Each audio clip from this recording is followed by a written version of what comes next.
नमस्कार दोस्तों, स्वागत है आप सभी का स्टडी विज्ञान प्रकाश में। दोस्तों, इस वीडियो में हम लोग पर्यावरण और विज्ञान से संबंधित बहुत बार पूछे जाने वाले 25 बेहद महत्वपूर्ण प्रश्नों को डिस्कस करेंगे। देखिए, ये जो 25 प्रश्न हैं ये बहुत बार पूछे गए हैं, तो आपको शुरू से लेकर अंत तक ये वीडियो देखना चाहिए। और मैं आपको एक टारगेट देता हूँ, कुल मिला के 25 प्रश्न, यानी कि हमारा जो मैक्सिमम मार्क है वो 25 होगा। तो 25 अंक में आपको कितने अंक मिलते हैं, ईमानदारी से तो पूरा वीडियो देखिए और बताइए कि 25 में से आप कितने अंक हासिल कर सकते हैं। आपकी तैयारी कैसी है ये आप चेक कीजिए। तो आइए शुरू करते हैं समय को न गंवाते हुए। और ये जो पहला क्वेश्चन है ये तो यूपीपीएससी का फेवरेट है। अलग अलग जो होते हैं वो आपको सारणी दी जाती है, कॉलम दिया जाता है, फिर आपको मैच कराना होता है। तो सूची 1 भोपाल गैस त्रासदी, चेरनोबिल आपदा, लैब कैनाल त्रासदी और लॉस एंजल्स स्मॉग। और सूची 2 में खतरनाक पदार्थों की डंपिंग, पेरास्टिसिल नाइट्रेट यानी कि पैन, नाव की दुर्घटना और methyl isocyanate that is MIC। तो आप जैसा कि जानते हैं यहाँ पर भोपाल गैस त्रासदी जो हुई थी वो हुई थी MIC की वजह से, और चेरनोबिल जो आपदा थी वो नाव की दुर्घटना थी। और इसके बाद सी पे आइए लव कैनाल त्रासदी, ये क्या थी? ये खतरनाक पदार्थों की डंपिंग से संबंधित है, दैट इज ऑप्शन 1। और फिर बचता है डी, तो डी का क्या है? लॉस एंजल्स स्मॉग, तो ये पैन से संबंधित है, दैट इज ऑप्शन 2। तो 4 3 1 2 4 3 1 2 दैट इज ऑप्शन बी। तो ये हमारा सही जवाब है। तो इस प्रकार को आप सुमेल करा लेंगे। हालांकि अगर देखा जाए तो यहाँ पर 4 और 3, 4 तो 2 में था, लेकिन 3 पे जो अगर आपने मैच कर लिया तो आपको जवाब देने में सुविधा हो जाती। तो इस प्रकार से ऐसे प्रश्नों को मैच कराया जाता है, ठीक है। मॉन्ट्रियल प्रोटोकॉल के निम्नलिखित में से किन पर्यावरण संबंधी मुद्दों के समाधान के लिए हस्ताक्षर किए गए थे? अब एक सवाल आपके मन में आ रहा होगा सबसे पहले कि ये जो मॉन्ट्रियल प्रोटोकॉल है ये कब साइन हुआ था? आपको बता दें, साइन हुआ था 16 सितंबर की तारीख थी, 16 सितंबर 1987। दूसरा सवाल ये कि ये जो मॉन्ट्रियल है ये कहाँ पर है? तो मॉन्ट्रियल जो है ये कनाडा का दूसरा सबसे बड़ा और सबसे खूबसूरत शहर है, ठीक है। और ये जो समझौता हुआ था वो किसके लिए हुआ था? वो ओजोन का जो अवक्षय हो रहा था उसको रोकने के लिए ये किया गया था। जैसा कि आप लोग जानते हैं कि ओजोन का जो क्षय होता है वो क्लोरोफ्लोरोकार्बन यानी कि CFC की वजह से होता है, तो इसी पर आधारित था ये, ठीक है। तो ऑप्शन बी हमारा सही जवाब है। अच्छा, ये बताइए कि जो बायोडायवर्सिटी वर्ड है, जैव विविधता, इस शब्द की रचना किसने की थी? अब 4 विकल्प यहाँ पर दिए गए हैं, बहुत बार पूछा जाने वाला प्रश्न है, प्रश्न बिल्कुल भी गलत नहीं होना चाहिए एग्जाम में। तो यहाँ पर अगर आपने गेस किया है विकल्प A, B, C और D में से विकल्प D को, वाल्टर जी रोजन, तो आपका जवाब बिल्कुल सही हो जाएगा, ठीक है। चलिए आगे बढ़ते हैं। क्वेश्चन नंबर 4, गोमर्दा वन्यजीव अभयारण्य ये कहां पर स्थित है? गोमर्दा वन्यजीव अभयारण्य, गोमर्दा, तो ये देखिए स्थित है रायगढ़ जिला, और रायगढ़ जिला कहां पर? छत्तीसगढ़ में, ठीक है। तो ऑप्शन सी याद रखिएगा। ये जो वन्यजीव अभयारण्य वाले प्रश्न होते हैं ये बहुत बार पूछे जाते हैं, ठीक है। भारत के किस क्षेत्र में मैंग्रोव वन, सदापर्णी वन और पर्णपाती वन, इन तीनों का कॉम्बिनेशन आपको देखने को मिलेगा? मैंग्रोव वन भी होंगे, सदापर्णी वन भी होंगे और पर्णपाती वन भी होंगे। ये आपको मिलेगा कहां पर? अंडमान द्वीप समूह पर। तो that is option A is our correct option. Buxa बाघ परियोजना ये किस राज्य में है? किस राज्य में संचालित हो रही है बुक्सा बाघ परियोजना? बुक्सा टाइगर प्रोजेक्ट ये कहां पर है? तो देखिए ये पश्चिम बंगाल में है, तो ये भी आप बिल्कुल रट लेना, ठीक है, भूलना मत इसे। और लाइकेंस सबसे अच्छे सूचक हैं, लाइकेंस, तो देखो लाइकेंस पार्क बनाया जा रहा है। भारत का जो पहला लाइकेंस पार्क है वो कहां पर बन रहा है? वो बन रहा है मनुस्यारी में। मनुस्यारी कहां पर है? ये उत्तराखंड में है, ठीक है, याद रखना। और लाइकेंस जो होते हैं ये वायु प्रदूषण के सबसे अच्छे सूचक माने जाते हैं। तो ऑप्शन बी हमारा करेक्ट ऑप्शन है। भारत में सबसे बड़ा बाघ आश्रय स्थल कौन सा है? सबसे बड़ा की बात हो रही है यहाँ पर, ठीक है। तो सबसे बड़ा कौन सा है? ये है नागार्जुन सागर श्रीशैलम टाइगर रिजर्व, जो कि है आंध्र प्रदेश में। तो option A is our correct option. और ये देखो जिम कॉर्बेट पार्क जो उत्तराखंड में है, इसको हैली पार्क नाम दिया गया था पहले, और बाद में इसका नाम 1957 में किया गया था जिम कॉर्बेट पार्क। और इससे संबंधित एक क्वेश्चन बहुत बार पूछा जाता है कि भारत का पहला जो नेशनल पार्क था वो कौन सा था? तो ये था जिम कॉर्बेट पार्क। तो ये आप बिल्कुल रट लेना, याद रखना। अच्छा, वेटलैंड डे कब मनाया जाता है?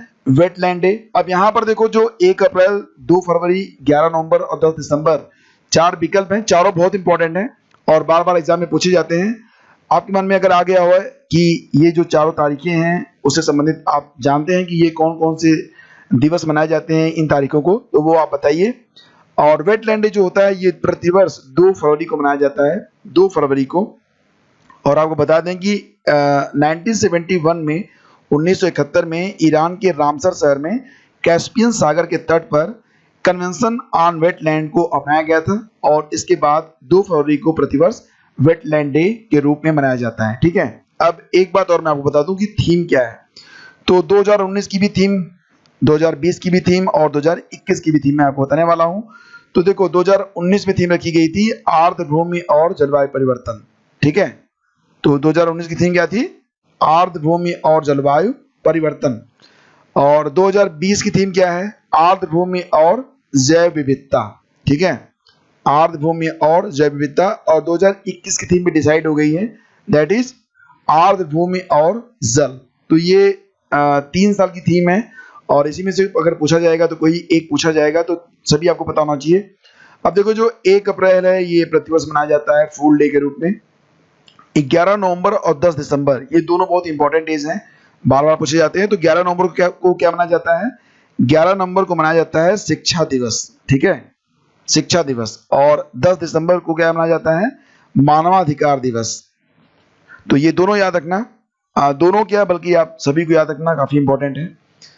और मोलिंगला दर्रा, मोलिंगला दर्रा अगर आपको देखना है तो आप कहाँ जाएंगे? सिक्किम, उत्तराखंड, महाराष्ट्र या अन्य? तो देखो जो मोलिंगला दर्रा है ये उत्तराखंड में स्थित है, तो कहीं और मत जाना, उत्तराखंड चले जाना। ठीक है, अच्छा देखो एक यहाँ पर सेस एक्ट है, water prevention and control of pollution, cess act. ये कब लागू किया गया था? ये क्वेश्चन यूपीपीएससी में 2-3 बार पूछा गया था, तो इसलिए मैंने इसे रखा है। और देखो ये लागू किया गया था 1977 में, दैट इज ऑप्शन सी। तो water prevention and control of pollution cess act ये 1977 में लागू हुआ था। यूपीपीएससी में 2-3 बार ये सवाल पूछा गया है, खासतौर से आरओ और यूपीपीसीएस में, तो इसलिए मैंने इसे रखा है। इसको बिल्कुल देखो, कुछ क्वेश्चंस ऐसे होते हैं जो हर साल रिपीट नहीं होते हैं लेकिन रिपीट होने की संभावना उनकी रहती है। ये सब बहुत तगड़े स्टैटिक हैं। अच्छा ये बताओ कि एजेंडा 21 आपने जरूर सुना होगा, तो एजेंडा 21 किस क्षेत्र से संबंधित है? यानी कि एजेंडा 21 है क्या? सतत विकास, परमाणु निशस्त्रीकरण, पेटेंट संरक्षण या फिर कृषि संबंधित परिधान? तो देखो अगर आपको पता होगा तो जो पृथ्वी सम्मेलन हुआ था 1992 में, आपको याद है पृथ्वी सम्मेलन ये कब हुआ था? 1992 में। कहाँ हुआ था? रियो डी जेनेरियो में हुआ था, रियो डी जेनेरियो में। ठीक है, तो वहां पर क्या हुआ था? 21वीं सदी के लिए पर्यावरणीय विकास के लिए कार्यक्रम निर्धारित किए गए थे, उसी को कहते हैं एजेंडा 21। तो सतत विकास, ऑप्शन ए हमारा सही जवाब है, बाकी इसे कोई मतलब नहीं है। भारतीय राष्ट्रीय जैविक विविधता प्राधिकरण स्थापित किया गया कब और कहां पर? भारतीय राष्ट्रीय जैविक विविधता प्राधिकरण, देखो ये जो लेक्चर आप सुन रहे हो इसकी जो पीडीएफ है वो आपको मिल जाएगी हमारे टेलीग्राम चैनल से, जिसका नाम है स्टडी विद ज्ञान प्रकाश। ठीक है, तो वहां से जाके डाउनलोड कर लेना, थोड़ी देर में अवेलेबल हो जाएगी। भारतीय राष्ट्रीय जैविक विविधता प्राधिकरण ये देखो 2003 में स्थापित हुआ था। अब 2003 में 2 विकल्प है और सही है चेन्नई, तो ऑप्शन ए हमारा सही जवाब है। ठीक है, और क्वेश्चन नंबर 14 पे आ जाओ। कौन सा सुमेलित नहीं है? अब इसमें एक जो है वो मैचिंग नहीं है, बाकी तो सब मैचिंग है। कौन सा है? देखो जवाहरलाल नेहरू कृषि विश्वविद्यालय मध्य प्रदेश में है, ये बिल्कुल मैच है। और सरदार वल्लभ भाई पटेल कृषि और प्रौद्योगिकी विश्वविद्यालय ये कहाँ पर है? ये उत्तर प्रदेश में है, तो ये भी बिल्कुल मैचिंग है। इंदिरा गांधी कृषि विश्वविद्यालय क्या राजस्थान में है? नहीं फ्रेंड्स, ये राजस्थान में नहीं है। ये कहाँ पर है फिर? तो देखो ये रायपुर में है, रायपुर छत्तीसगढ़ में। ठीक है, रायपुर छत्तीसगढ़ में ये स्थित है, तो ऑप्शन सी जो है ये मैचिंग नहीं है, ये हमारा आंसर हो जाएगा। और आचार्य एनजी रंगा एग्रीकल्चरल यूनिवर्सिटी जो है ये वर्तमान में कहाँ पर है? तो देखो ये कहाँ पर है? ये तेलंगाना में ही है, हैदराबाद में। ठीक है, तो ऑप्शन डी भी सही है, ये सी वाला गलत था, तो ये हमारा आंसर होगा। अब यहाँ पर देखो छत्तीसगढ़ में स्थित नेशनल पार्क कौन सा है, ये आपको बताना है, काफी इंपॉर्टेंट है। छत्तीसगढ़ में स्थित जो नेशनल पार्क हैं अगर आपको याद होंगे तो आप बता पाएंगे। अब शुरू से बात करते हैं। आंसी राष्ट्रीय उद्यान ये कहाँ पर है? बेतला कहाँ पर है, इंद्रावती कहाँ पर है और गुगामल कहाँ पर है, सभी जान लो। तो जो अंशी नेशनल पार्क है ये कहाँ पर है, देखो ये है कर्नाटक में, ठीक है, कहाँ पर है, कर्नाटक में। बेतला कहाँ पर है, बेतला है झारखंड में, ठीक है। और इसके बाद बचता है गुगामल, तो गुगामल हो गया महाराष्ट्र में, ठीक है, महाराष्ट्र में हो गया गुगामल। अब बचता है इंद्रावती, तो डेफिनेटली ये सही जवाब होगा हमारा, ये है छत्तीसगढ़ में, ठीक है। तो ऑप्शन सी हमारा सही जवाब है। लेकिन सभी जो यहाँ पर नेशनल पार्क हैं सभी इंपॉर्टेंट हैं, तो बिल्कुल याद रखना। अंशी कहाँ पर है, कर्नाटक में, बेतला कहाँ पर है, झारखंड में, इंद्रावती है छत्तीसगढ़ में, गुगामल है महाराष्ट्र में, ठीक है। चलो आगे बढ़ते हैं। भितरकनिका गरान के बारे में आपको बताना है कि ये जो दो विकल्प हैं वो सही हैं या गलत है। यह वंशधारा और सुवर्ण रेखा नदियों के डेल्टा में स्थित है। भितरकनिका यह वंशधारा और सुवर्ण रेखा नदियों के डेल्टा में स्थित है, सही है क्या या गलत है। यह पश्चिमी बंगाल में अवस्थित है, सही है क्या या गलत है। तो देखो एक्चुअली में यह पश्चिमी बंगाल में नहीं बल्कि उड़ीसा में है स्थित, तो दूसरा विकल्प तो गलत हो गया। अब पहला देखो, और ये जो भितरकनिका गरान है ये उड़ीसा का गरान वन क्षेत्र ब्राह्मणी और बैतरणी नदी के डेल्टा में है, ठीक है। तो ये जो है ब्राह्मणी और बैतरणी नदी के डेल्टा में है, यानी कि वंशधारा और सुवर्ण रेखा के नहीं बल्कि बैतरणी नदी और कौन सी नदी, बैतरणी नदी और ब्राह्मणी नदी का जो डेल्टा है वहां पर है, यानी कि दोनों विकल्प यहाँ पर गलत हैं। तो पूरी बात ध्यान से समझो। भितरकनिका गरान जो है ये उड़ीसा का गरान वन क्षेत्र है जो कि ब्राह्मणी और बैतरणी नदी के डेल्टा में है, और यह पश्चिम बंगाल में नहीं है, यह उड़ीसा में स्थित है। तो ना तो विकल्प एक सही हुआ ना तो विकल्प दो सही हुआ। नीली नदी जिसको क्या कहते हैं, ब्लू नाइल, ठीक है, ब्लू नाइल, तो ये किस झील से निकलती है।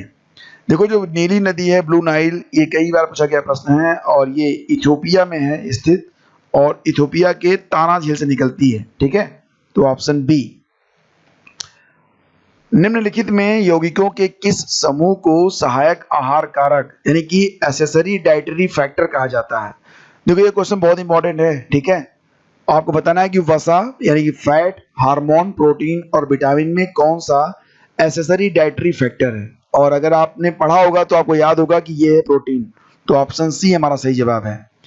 भोजन का एक प्रमुख अंग कौन सा है, स्टार्च, ग्लूकोज, कार्बोहाइड्रेट या फिर सेलुलोज। तो देखो अगर कार्बोहाइड्रेट नहीं है तो फिर शरीर वर्क ही नहीं करेगा, क्योंकि बेसिकली जो एनर्जी मिलती है वो कार्बोहाइड्रेट से मिलती है। तो भोजन का एक प्रमुख अंग है कार्बोहाइड्रेट। पेशी थकान के लिए कौन सा अम्ल उत्तरदायी है, कौन सा अम्ल आपके शरीर में बन जाता है जब आप थकान महसूस करते हो, आराम करना चाहते हो। तो देखो यहाँ पर मैं आपको बता दूं, अगर यूरिक एसिड बननी शुरू हो गई तो आपको थकान नहीं होगी बल्कि आपको गठिया हो जाएगा, ठीक है।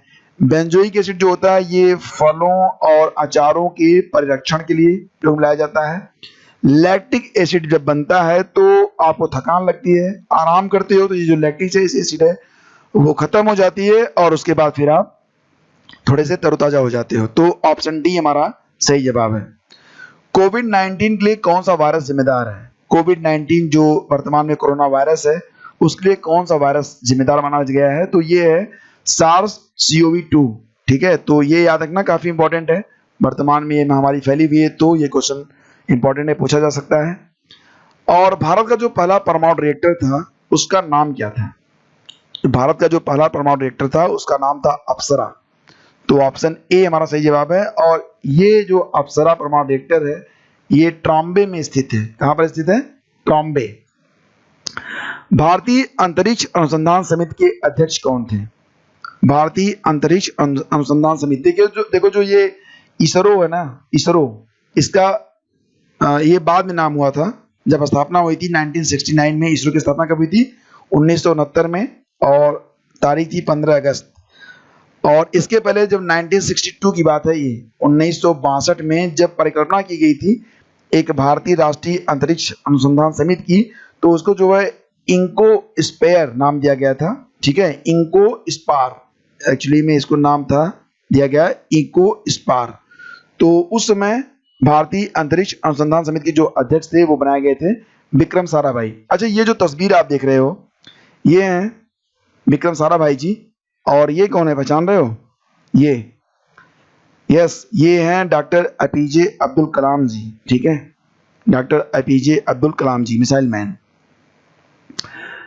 जेनेटिक कोड की खोज किसने की थी? जेनेटिक कोड, ये जो आप देख रहे हो ये एक जेनेटिक कोड है और इसकी खोज की थी डॉक्टर हरगोविंद खुराना ने। तो ऑप्शन डी हमारा सही जवाब है, याद रखना, डॉक्टर हरगोविंद खुराना ने खोज की थी जेनेटिक कोड की। और यहाँ पर एक नाम और भी आ रहा है, बैटिंग का, तो बैटिंग के बारे में बात करेंगे भी। फिलहाल रक्त परिवहन की जो खोज की थी वो किसने की थी? ये विलियम हार्वे ने की थी। विलियम हार्वे को आधुनिक शरीर विज्ञान का पिता भी कहा जाता है, ये भी याद रखना कि विलियम हार्वे को आधुनिक शरीर विज्ञान का पिता भी कहा जाता है और इन्होंने रक्त परिवहन की खोज की थी। अब बैटिंग का नाम आ रहा है, आपको याद आ गया होगा तो ठीक है, नहीं याद आ रहा तो बता दूं कि बैटिंग ने जो है ये इंसुलिन की खोज की थी, इंसुलिन, ठीक है। तो फ्रेंड्स ये हो गए कुल मिला के 25 प्रश्न। हालांकि प्रश्नों की संख्या तो अधिक हो जाएगी क्योंकि हम यहाँ पर अलग अलग बहुत सारे फैक्ट होते हैं वो डिस्कस करते हैं। तो वीडियो आपको कैसा लगा?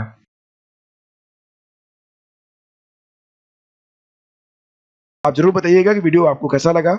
सोशल मीडिया पर हमसे कनेक्ट होना चाहते हैं तो हमारी आईडी बहुत ही सिंपल है, स्टडी विद ज्ञान प्रकाश लिख के सर्च करिए। फेसबुक, ट्विटर, इंस्टाग्राम और टेलीग्राम पर हमसे कनेक्ट हो जाइए। Thank you so much, have a great day. जय हिंद। वीडियो को लाइक और शेयर कर दीजिएगा। Thank you.